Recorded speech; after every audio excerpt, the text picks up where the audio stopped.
안녕하십니까. 2020년 11월 14일 저녁 팩트 시작하겠습니다.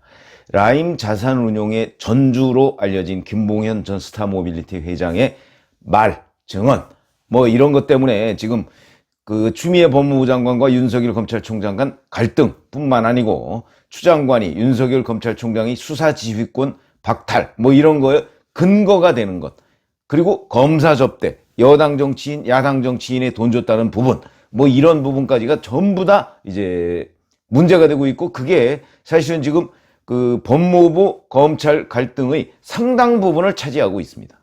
그런 만큼 김봉현 전 회장이라는 사람, 이 사람의 그 증언이 굉장히 중요하고, 뭐 자필 입장문 뭐 이런 것 증언 여러 가지가 나왔는데, 자, 이와 관련해서 김봉현 전 회장의 최측근, 그러니까 한때 일거수일투족을 모두 다 알고 있던 사람이 변호사를 통해서 중앙일보에 김봉현 전 회장의 육성을 제보했다고 합니다. 그 사람이 얘기는 이겁니다. 자, 내가 녹취록 원문을 줄 테니까 이걸 한번 들어보고 김봉현이라는 사람이 얼마나 믿을 만한 사람인지 그걸 한번 판단해봐라. 더 이상 속지 말라. 그런 차원에서 내가 제공하는 것이다 라고 얘기를 해서 중앙일보에 제공했다고 해서 중앙일보가 그 내용을 썼습니다. 물론 이거는 직접적으로 뭐 내가 누구한테 돈을 갖다 줬다, 누구한테 뭘 어떻게 했다, 뭐 이런 얘기가 아니고요. 다만 이런 거를 폭로해라, 뭐 이런 얘기들이 위주로 되어 있습니다. 잠깐 소개를 시켜드리면 이런 겁니다. 이 사람은 이제 한마디로 김봉현 전 회장은 감탄고토, 그러니까 달면 삼키고 쓰면 뱉는다, 뭐 이런. 그러니까 제발 더 이상 김봉현이라는 사람 말이 이렇게 바뀌었는데 그렇다면 또 누가 어떻게 되는 거지? 뭐 이런 식으로 해서 그 말에 따라서 춤추지 말라. 그 사람 믿을 수 없는 사람이다. 이제 이게 요지입니다. 이렇게 얘기했다고 합니다. 녹취록에도 나오지만 김봉현은 도주하던 도망가던 시절에는 여당 로비 의혹을 폭로해야 본인이 보호받을 것으로 생각하고 여당 관계자를 선택적으로 폭로해라 이렇게 지시했던 사람이다. 근데 여당 로비 의혹이 먹혀들지가 않으니까 다음에는 야당과 검찰 쪽을 관련 사항을 폭로하는 쪽으로 방향을 바꿨다. 이런 것이죠. 여기에 이제 계속 놀아났다 이런 얘기입니다. 그 다음에 김봉현이 처음에 여당 로비 의혹을 제기하니까 야당이 뭐 난리를 치더니 그 다음에 김봉현이 입장을 바꿔서 야당 수사가 안 되고 있다 검찰에서 이렇게 얘기하니까 또 야당은 꿀먹은 덩어리가 됐다. 놀아난다 이런 얘기죠. 계속 사기꾼, 이 김봉현을 얘기하는 겁니다. 사기꾼 한마디에 추미애 법무부 장관이 갑자기 수사지휘권을 행사하고 윤석열 검찰총장이 수사권을 박탈당하는 게 작금의 현실이다. 대한민국 전체가 사기꾼 말에 놀아나는 현실이 안타까워서 폭로를 결심했다. 이렇게 얘기를 하고요. 언론에 대해서도 비판을 했습니다. 그게 무슨 얘기냐면 자기만 살겠다고 선택적으로 폭로하는 그런 사람 입만 바라보면서 그의 한마디 한마디에 주목하는 언론도 참 한심하다.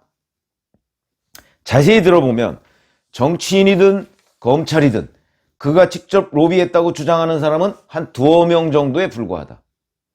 대부분 간접적으로 로비를 했다거나 아니면 로비를 시도했지만 실패했을 여지가 있는 수준의 주장이다. 예를 들어서 이제 10월 8일 날 이강세 전 스타모빌리티 대표 재판에 증인으로 나왔던 거, 이게 사실은 최초의 폭로였죠. 근데 이건 재판의 증인으로 나왔습니다. 거기에 나와서 강기정 전 수석한테 5천만 원을 전달했다. 이런 식으로 얘기를 했는데 이강세 전 스타모빌리티 대표가 이에 대해서 반발하면서 내가 받은 거는 기자회견을 주선해달라고 하면서 1,000만 원을 받은 게 전부다. 이런 식으로 얘기를 하니까 그 이후에 현금이 직접 전달됐는지는 내가 뭐 보지 못해서 뭐 이렇게 얘기를 했습니다. 그런데 이 부분은 저도 유튜브를 해드려서 말씀을 드리지만 당시에 그 김봉현이라는 사람이 전달했다 또 이렇게 얘기한 건 아닙니다. 이 팩트를 점검을 해야 되는데 그렇게 얘기한 건 아니고 전달하라고 이강세 대표한테 주었고 이강세 대표가 나중에 인사를 했다 하는 얘기를 들었다 이렇게 얘기를 했었죠. 그러니까 물론 간접 증언입니다만은 그러니까 자기가 직접 본 거는 아닙니다. 그러니까 이건 뭐 제가 보기에는 크게 입장을 바꿨다고 하기는 어렵다. 강기정 전 수석한테. 그런데 이제 여기에 강기정 전 수석이 펄쩍 뛰니까, 펄쩍 뛰고, 뭐 맞고서 하고 뭐 이러니까 이제 김봉현이라는 사람이 꼬리를 내린 것처럼 이 최측근은 주장을 하지만 사실은 그게 아니고 처음부터 증언 내용에 보면 준 것을 봤다가 아니고 주라고 강기정 전 수석한테 주라고 5천만 원을 줬고 나중에 강기정 전 수석을 실제로 만났다. 그리고 그 만난 다음 날인가 뭐 자기가 이강세 전 대표한테 전화로 잘 전달이 됐고 인사도 했다 뭐 이렇게 해서 자기는 전달된 것으로 안다. 요렇게 멘트를 했기 때문에 그 말을 그대로 빌리면 자기가 봤다는 얘기는 그 당시 10월 8일에도 재판에서 얘기 안 했습니다. 그러니까 뭐 완전히 입장을 바꿨다고 하기는 어려운 얘기죠. 요거는 요 최측근 말에도 약간의 그 인용의 잘못이 좀 있다. 이런 생각이 들고요. 물론 이런 인상을 주었던 것은 사실입니다. 마치 본 것처럼 얘기했던 건 사실이지만 가만히 뜯어보면 본 것처럼 얘기했지 봤다고 얘기한 건 없다. 그런 거고요. 자, 그 다음에 나중에 이제 잡힐 입장문이라고 얘기를 해서 김봉현 씨가 뭐 야당 정치인에 대해서도 자기가 얘기를 했는데 검찰이 수사를 미루고 있다 이렇게 얘기했습니다. 이걸 근거로 추미애 법무부 장관이 윤석열 검찰총장에 대한 수사 지휘권을 박탈했죠. 자, 그런데 이거는 제가 몇 차례 말씀드린 적이 있죠. 이 당시에 이걸 라임 자산운용 사건을 서울 남부지검에서 수사하고 있는데 그 수사하고 있었을 당시 지검장은 송삼현 지검장입니다. 올해죠, 올해. 송삼현 지검장인데 이 사람은 본인이 그렇게 얘기했습니다. 아니, 윤석열 총장한테 다 보고했고 윤 총장이 이 수사를 게을리한 게 아니고 윤 총장이 그거다 철저한 수사를 지시해서 실제 수사가 진행됐다. 그 결과 이게 이제 그 야당 정치인이라는 사람이 윤갑근 전 대구 고검장이거든요. 그래서 그 결과 윤갑근 전 고검장한테 얼마의 돈이 건네갔는지 이것도 계좌 추적을 통해서 다 파악이 됐다. 그래서 이 수사는 지금 마무리 단계다. 그게 이제 송사면 전 지검장 그리고 그 후에 이어받은 박순철 지검장. 근데 박순철 지검장은 바로 정치가 검찰을 덮어버렸다 이런 식으로 하면서 사표를 낸 사람이죠, 최근에. 박순철 전 지검장은 추미애 장관이 인사발령을 내서 남부지검장이 됐던 사람입니다. 근데 이런 식으로 해서 사표를 내서 이게 어찌 보면 그냥 넘어가는 듯 싶었지만 사실은 이 팩트는요 분명합니다. 야당 중진 정치인, 그러니까 강기정 전 수석 얘기도 나오고 그 다음에 윤갑근 전 고검장 얘기도 나오고, 중진은 아니죠. 윤곽근 전 고검장은 이번에 처음으로 출마했다 떨어진 사람이니까. 다 나옵니다. 다 나왔을 때 구도보고를 했다는 거죠.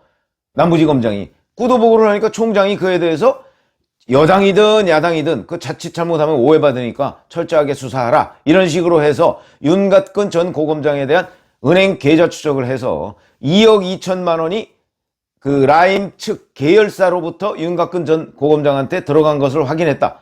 계좌 추적은요 상당한 기간이 걸립니다.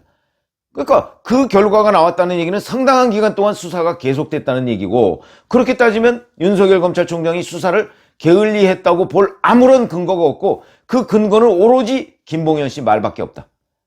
이렇게 되는 것이죠. 그런데 이 김봉현 씨 말을 믿고 이제 추미애 법무부 장관이 수사지휘권을 박탈했지 않습니까? 그래서 지금 나온 게 뭡니까?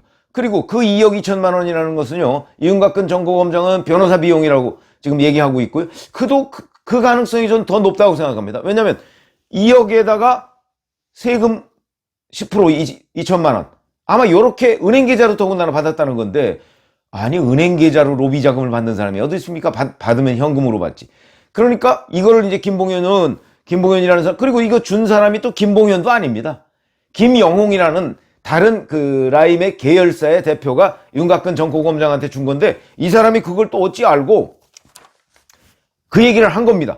그러니까 자기가 직접 증언이 아닙니다, 이것도. 그거는 이 최측근의 말이 맞죠.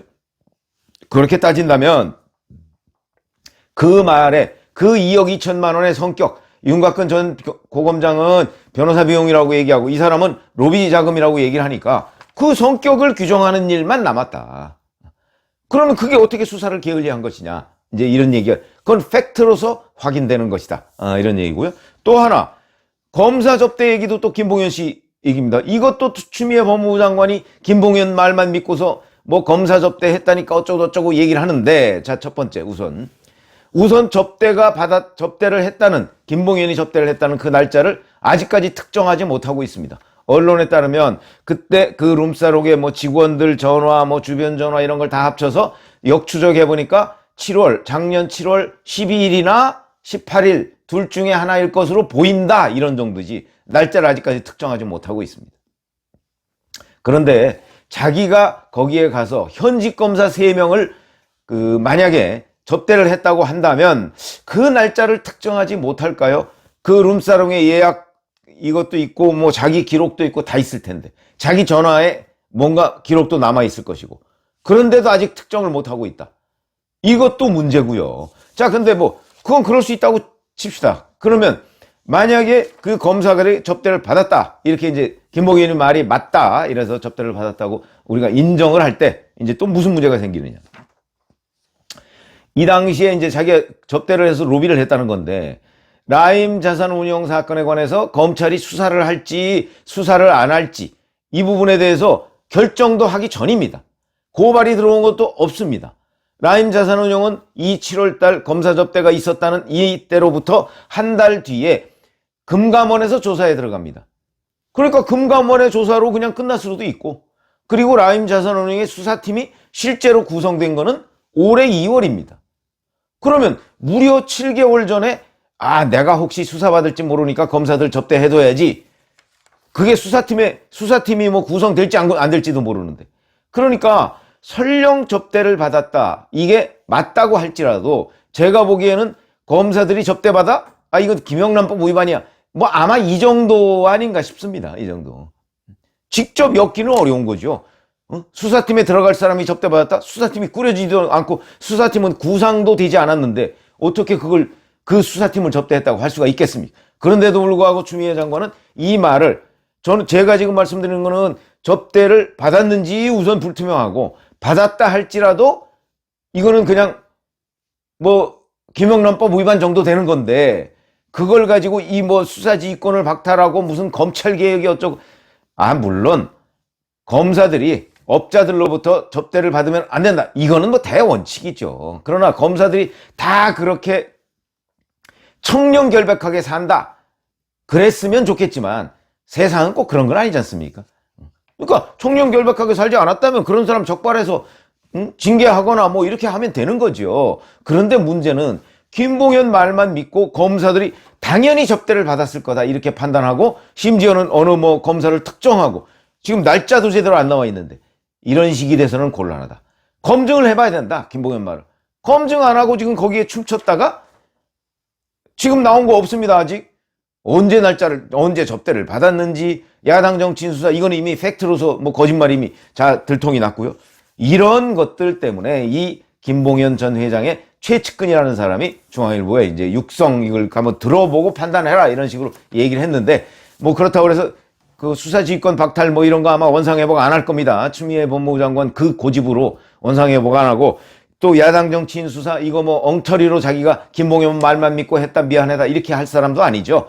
이거는요, 결국은 그냥 국민들이 추미애 법무부 장관이라는 사람의 그 어떤 경박성, 내지는 비법률적, 내지는 모든 것이 윤석열 검찰총장에 대한 어떤 정치 공세성, 뭐 이런 주장을 벌이고 있는 것, 이 부분에 대해서 정확하게 인식을 하고, 훗날 누군가가 이 부분을 직권남용 이런 걸로 단죄를 해야 되는 그런 상황이 됐다, 이런 말씀을 드리고, 이뿐만입니까? 채널A 사건과 관련해서도 뭐 한동훈 전 검사장이 거기에 연루됐다 하는 걸 단정적으로 얘기하면서 여러 증거가 있다고 그랬는데 지금까지 그 증거 나온 거 하나도 없습니다.